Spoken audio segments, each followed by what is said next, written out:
Namaste and welcome to Boom of Bharat with Rama Shivkumar, founder CEO SRK Game Changers, where we bring you a new update each week on GCCs. SRK Game Changers is a GCC consulting services organization providing advisory, governance, and setup services across talent, business operations, and workplace solutions. We deliver customized, high performing global capability centers that encourage AI and digital innovation. We leverage the expensive skill talent pool and groom the next generation leaders of tomorrow, which make GCC an indispensable part of the corporations. Our tailored workplace solutions build technology as core foundation. Example, we are expertise in setting innovation labs using AI, ML, and RPA. And we have consistently delivered one lab in the northern region for an American, BFSI client in the BOT model. And once again, welcome to Boom of Bharat, and thank you so much for your encouraging remarks and the feedback on the uniqueness of the podcast and themes we choose to discuss with our guest. And based on popular demand, we have another unique theme, which is around policy, tech, and talent, and how can we make India the global capital of GCCs. And we couldn't have anything better than having Mamta here, who's basically the director and head policy affairs and communications and Infineon Technologies. So, welcome Mamta to Bhuma Bharat. Thank you, Rama. Thank you for inviting me for this. And it's a real pleasure to be here and discussing the policies around GCC. Infineon has recently opened a GCC in Gift City in Ahmedabad. And we are really grateful for the policies which have come out from the government. And it was a pleasure working with the government of Gujarat on this. Our GCC was inaugurated around 5, 6 months back, and now I'm here to talk about the policies around GCCs and how we can make India great and take over the Viksit Bharat concept promoted by our Prime Minister. Thank you. No, no, thank you so much, Mamta. And I can actually, before we get into and request you, it'll be really good if you could introduce yourself for our client because I can't do justice to kind of profile you have. So it'll be interesting if you could introduce yourself. Hello, I'm Mamta Pant Abhishandani. I'm heading public affairs and communications for Infineon Technologies, and I've been with the company for 13 years. I've seen the company growing in India, and it has been a real pleasure. Before that, I have roughly around 3 decades of experience. It has been with law company, it has been with PR agencies, and now it is with Infineon. As far as the education is concerned, I am a PhD holder in the economic history, and it's surprising to be in the policy side, but I know it was my destiny to be here. So I'm happy to be a policy person all my life and continue till the time I can work. Thank you. No, no, thank you so much for this lovely introduction. And as I said, I can't do justice the kind of profile you have to introduce yourself. Yesterday, we had an NASCOM, I would say, tech summit, which was there here in Pune. And there were a lot of discussions which were going on about the GCC policies, the kind of talent which is required, the tier two, tier three cities, and also about the policies the different governments are coming up with that. I think it'll be good to kind of hear your views definitely based on that India is increasingly viewed as more than a delivery center. Its role in semiconductor, power electronics, and tech innovation is growing. From a policy vantage point at Infineon Technologies, what key policy shifts are you seeing in both the innovation ecosystems, which can position India as a global GCC capital?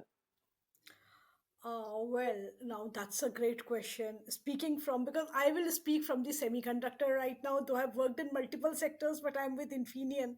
So, but the views are my personal, let me put it again, and these are not Infineon views. I'm a policy person, so I talk to people, and my views come from multiple sources. So, speaking for the semiconductor and power centric policy lens, India is becoming a great global GCC capital. Lot of investment is coming into India. A lot of big companies are looking into India as their GCC, as their main center for their GCCs. And but the government needs to have three things, though we government is doing a lot, but three things are must: a scale ready policy, a demand creation by the national missions, and an innovation stake that leads GCC's own products, not just projects. And here is the policy shifts have to be very, very stable, I mean, at a short term and both in the long term, because we are not still looking at a very short term. It's a growing market and it will grow with the years to come. So initially when we look, we can have a small two, I mean, like a maximum from 1 to 3 year, where there are no surprises in the semiconductor regime. We are waiting for government to commit for ISM 2.0. The previous one has been successful. Long-term stability on incentives for design, government is giving it. OSAT and ATMPs have got a lot in the last ISM policy. And the separate tracks are needed for the new materials which have come up in semiconductors, and the faster clearances are needed from the government. Governments have become very, very fast. In Gujarat, they cleared our GCC within 4 to 6 weeks. Gujarat government, from the time the policy came. I Wow. cannot say faster than I cannot say faster than this, but the same pace has to remain, and there needs to be a capex support.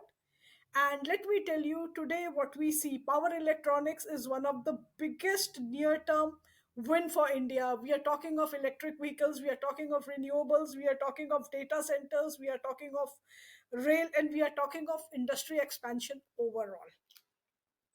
So we need to have from make to design, make and clarity, depend less on imports, have our own ecosystem to do that. Okay, no, that's awesome. And I think you really first focus on, because semiconductor is going to be evolving technologies for us. And, that is the future that we're looking. If you want to do anything with data, anything with internet, anything with AI, I think that's a layer, foundation layer, which is very, very important to look at that. And that's so happy to kind of hear that we see a lot of involvement and, governments involvement in these policies shape up.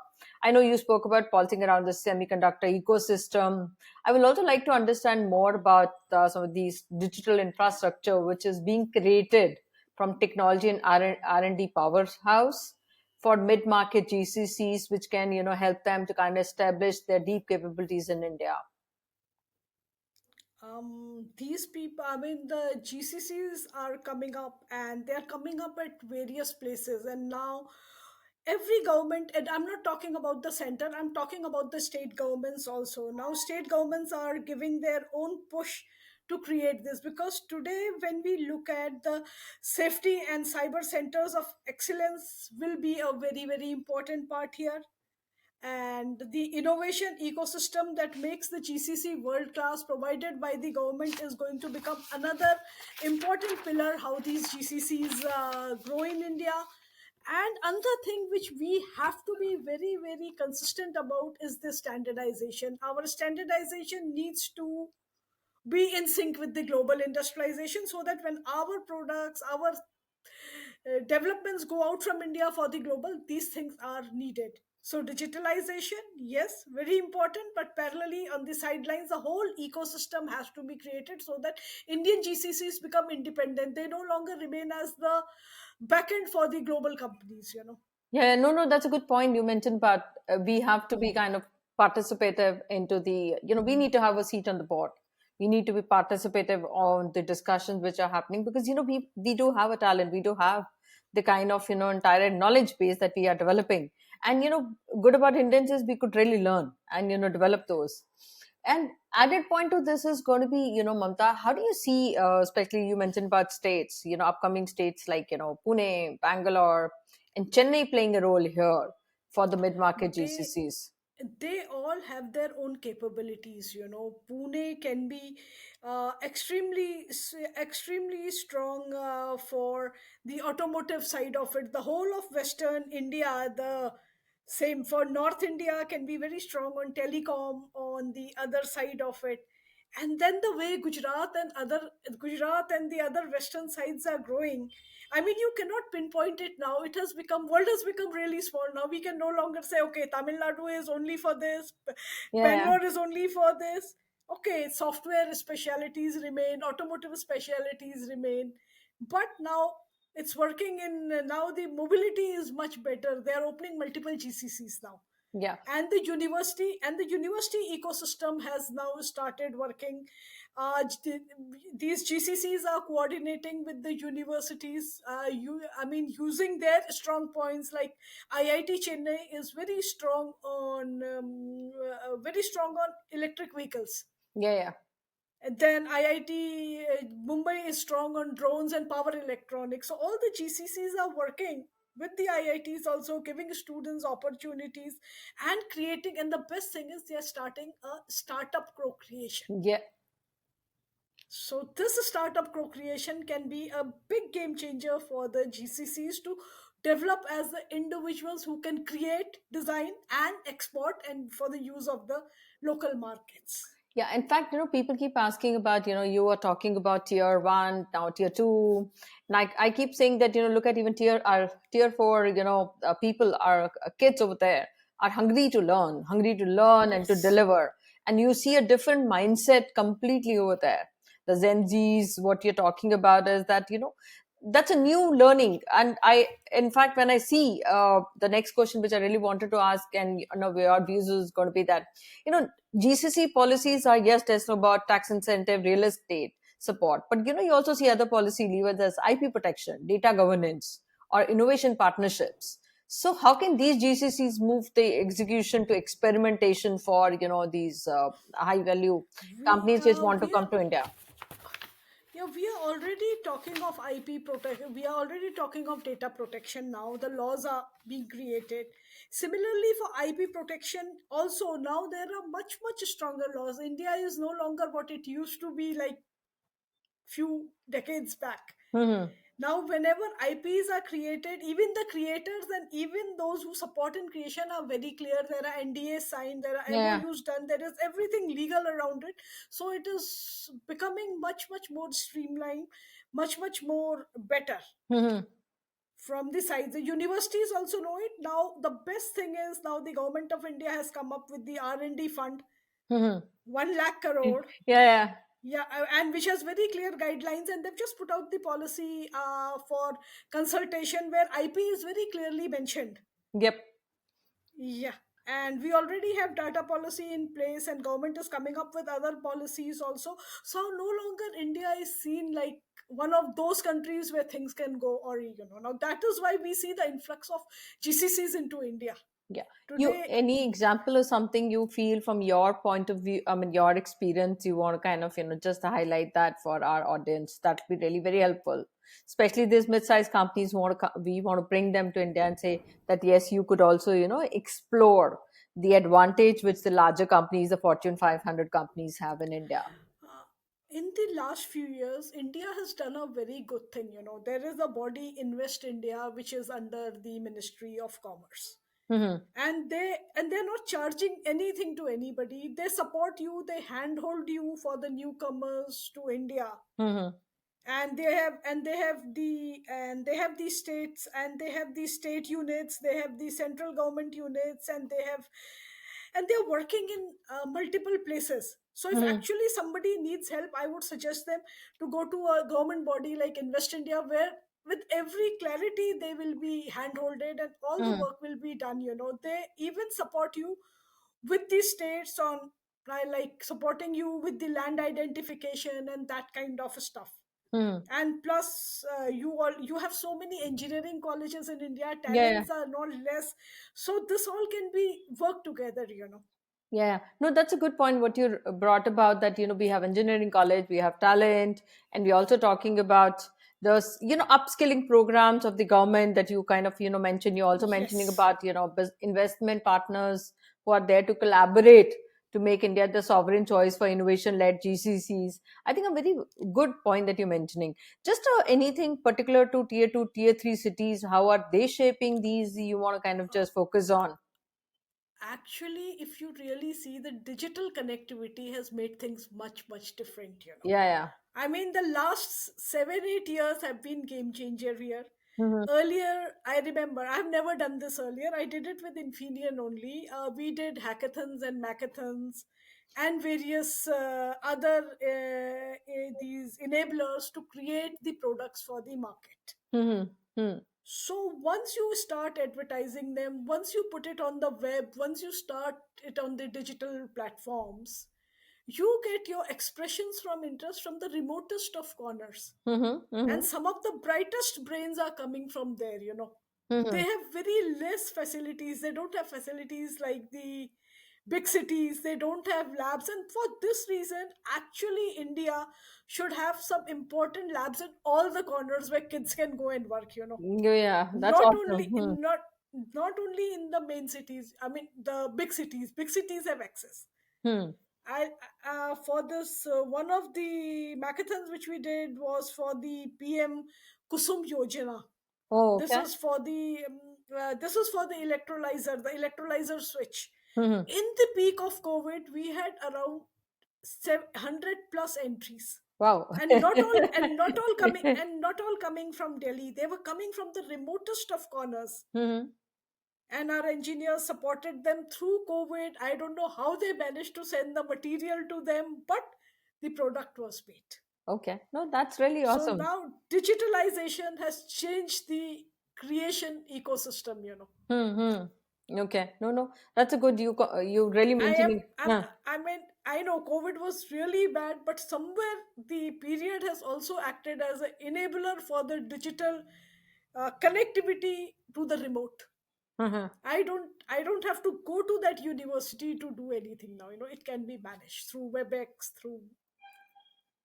Mm-hmm. Okay. No, that's a good point. See, in fact, an example of Infineon being set up as a GCC in Ahmedabad. Okay, we're talking about tier two, tier three cities doing really wonderful in terms of encouraging, and you also do a competition sometimes between the states. So it's a healthy competition. In West UP, Haryana, you're talking about AP, you're talking about and Maharashtra. and now the best thing is that the states are competing with each other to bring in the investment, which was not the case earlier. Yeah, yeah, yeah. In I fact, mean, huh. you hear that this company is coming, you will see that state government people reaching that country, "Ki guys, come, we will support you." Yeah, yeah, yeah. And No. all in good faith, single window clearances, all the roadblocks taken away. It's really good to see that now the whole thing is changing. Mhm. Okay. Do you want to also talk about, talent? Because talent is very important. So how have you seen the evolution, and today, what kind of a talent do you see? I know you mentioned about, the talent in tier two, or even tier three or tier four, five cities is like, booming and they have a good tech background. Any further lights you could throw on this particular question? Well, I can say India has a lot of engineering colleges, a lot of talent is coming out of it.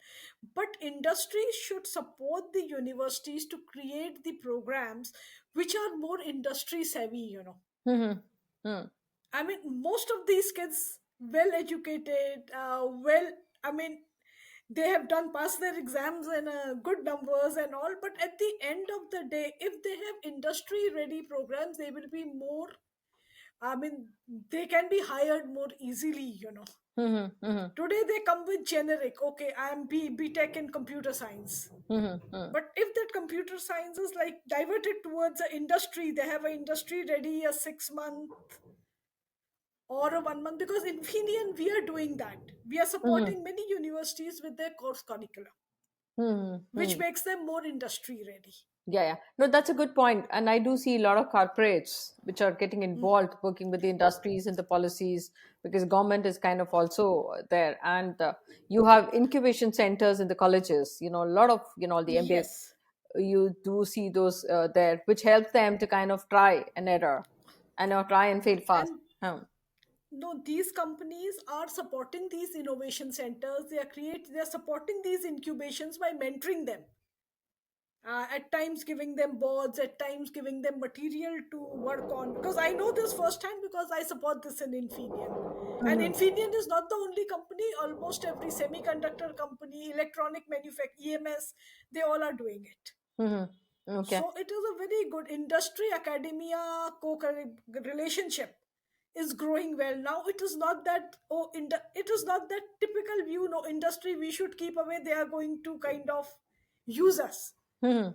Now both the students and the professors are coming forward with their ideas. They're creating new products which can go to market, and they're not to be left in the labs forever. They're Yeah. not like, okay, this research done, kept in the lab, not to go to market. A new product is created, and if it is worth it, it is taken to the market. You can see this in the case of EV chargers, Mm-hmm. solar inverters, Mm-hmm. products which are actually needed by India today, in which we are lost wasting a lot of our foreign exchange. Okay. No, no, that's a really good thing, which you were saying. So, that's a good point you brought about, and you also spoke about Viksit Bharat.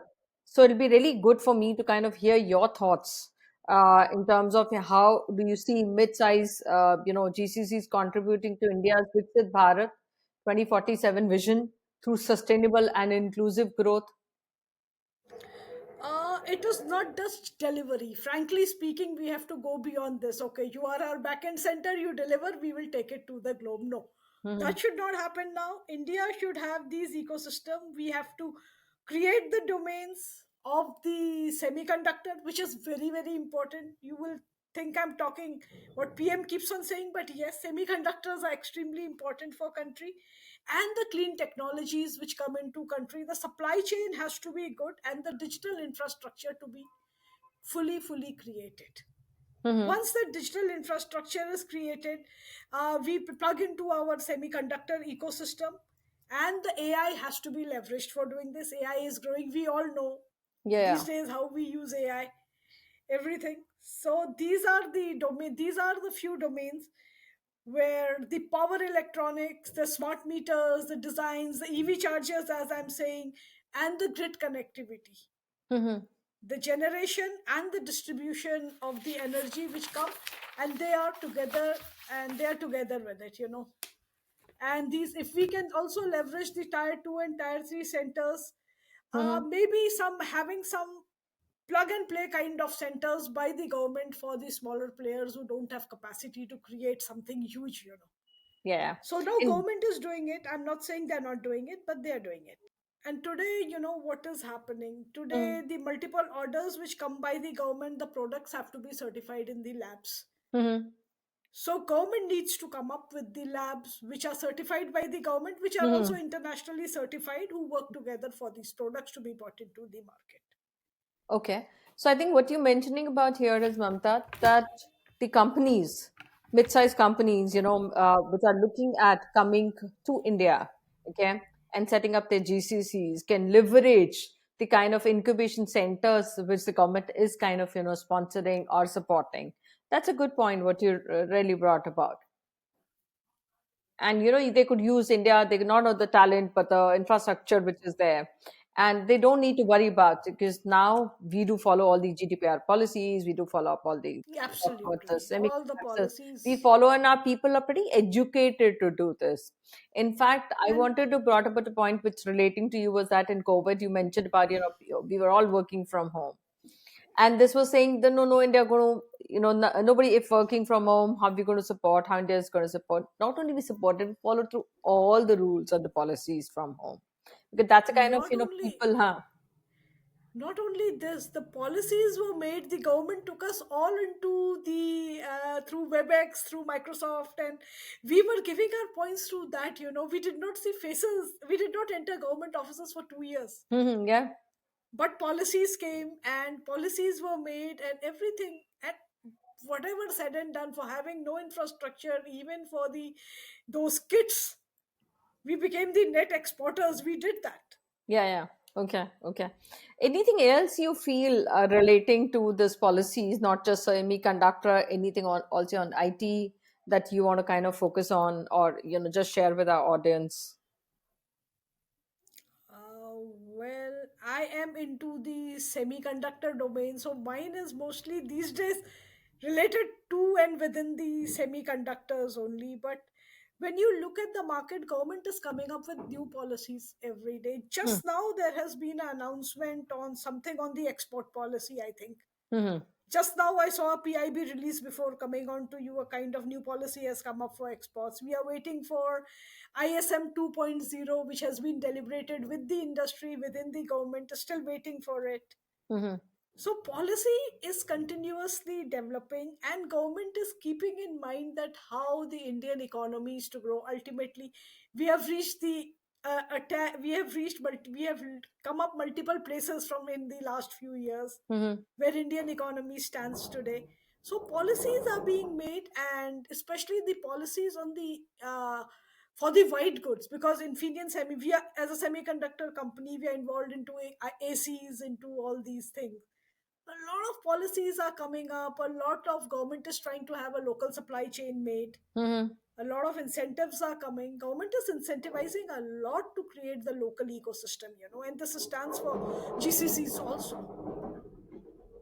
Okay, no, thank you so much for sharing your views and talking about the way the improvements are happening based on the feedback being received from the industry. So you see a complete collaboration, the government, the industries, the academia. It's a big piece which is kind of creating the GCC and IT structure together and creating move towards the innovation lab set up there. So thanks for bringing this up, Mamta.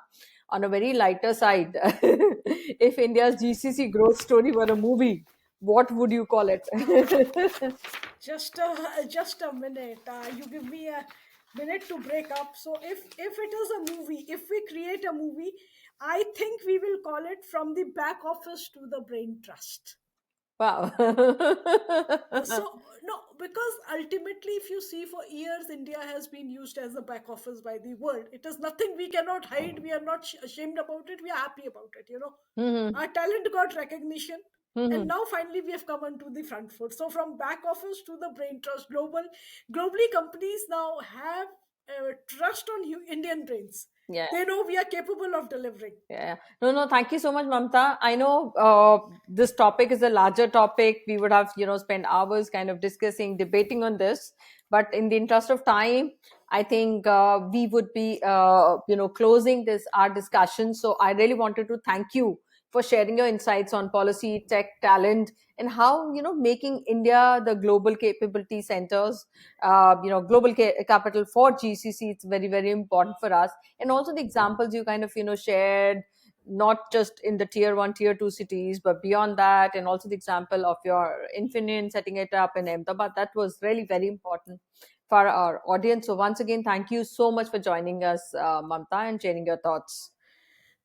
Okay, thank you, Rama, for this opportunity. I hope my thoughts reach up to the people, reach up to the government, and they create more towards this ecosystem. And somewhere I'm a little contributors towards making India GCC ecosystem a big one, where we can give it to the world. No, thank you Thank so you. thank you so much. And to the audience, thanks for tuning in to this special episode of Boom of Bharat. Do not forget to subscribe for more insights on the ideas and innovation shaping our world. If you have any thoughts or stories to share on this topic, we would love to hear from you. You could connect with me on LinkedIn, SRK Game Changers, or drop your questions on our website, www.srkgamechangers.com. Until next time, namaste from Boom of Bharat.